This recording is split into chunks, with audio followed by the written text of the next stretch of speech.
बे समाव साफ्रोमनिसिमबो गोसो गोरबोजों बयनिसिमबो खुलुमहरनाय जासिहरबाय। दिनैनि प्रग्रामा जोंनि आसाम सरकारनिफ्राय बिथोन बायदियै 5 तारिखनिफ्राय 20 तारिख जुन बेयाव मोनसे सम्प्रति भजन होननाय मोनसे हाबाफारि लादों। दा बेबायदिनो मोनफ्रोमबो फरायसालियाव बेबायदिनो बे हाबाफारिया जानानै थांगासिनो दं। बेबायदिनो बेखौ लोब्बा लानानै दिनै बिटिसि सरकारनिफ्राय बिथां मुनमुन बायदेवआ दिनै जोंनि बे हाबाफारियाव जोंनि बे मंगलाजरा हाई स्कुल आरो मंगलाजरा गार्लस एमइ स्कुल बे मोननैखौ लानानै मंगलाजरा गार्लस एमइ स्कुलाव मोनसे जानायनि मोनसे हाबाफारि लादों।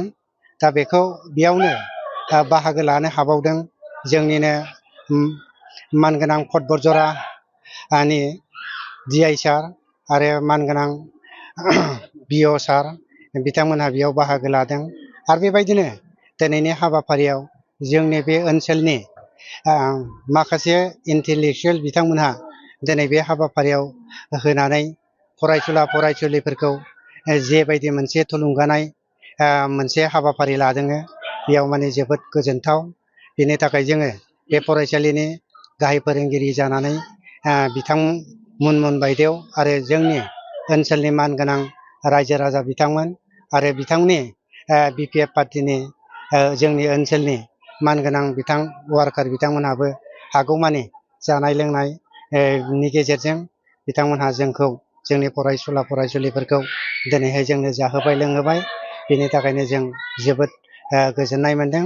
आरो बिथाङा बिनि गेजेरजों बिथां मुनमुन बायदेवआ दिनै फरायसाफोरनि जे थासारि बिनि सायाव आरो जेरैनाखि फरायनांगौ जोंनि ओनसोला गोग्लैसोनाय बेखौ नोजोर बोनानै बिथां मुनमुन बायदेवआ दिनै जोंनि फरायसुला फरायसुलिखौ गोसो गोरबोजों माने सासन होलांबाय।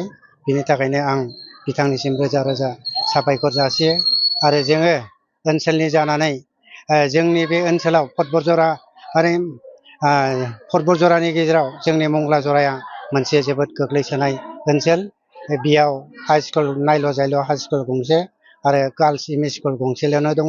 बेनि थाखायनो बे गंनै फरायसालिखौ जेन' बिथाङा माने नायहरो आरो जेन' मोजाङै मोजां माने बे फरायसालिखौ जोथोन लायो आरो जेन' उनाव फरायसुला फरायसुलिफ्रा बाव फरायनानै जेन' मोजाङै माने उथ्रिसार जानो हायो। बेनि थाखाय आङो मुनमुन बायदेवफोरखौ गासिबो बिथिङावनो माने नायहरनो थाखाय आं खावलायनाय जाबाय। जोंथ' बिथांखौ जोङो फरायसालिनि गाहाय फोरोंगिरि जानानै आरो रायजो राजा जानानै जों बिथांनाव बिनाय जायाखै।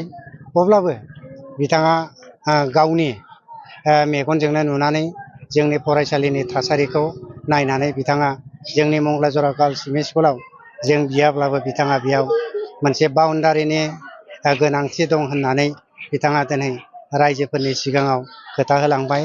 आरो नैबे हाई स्कुलावबो बिथाङा बाव मोनसे गेट टेट नांगौ होननानै बिथाङा बेबायदि खोथा होलांदों। आरो उननि समाव बिथाङा बे फरायसालिखौ नायगोन होननानै खोथा होलांदों।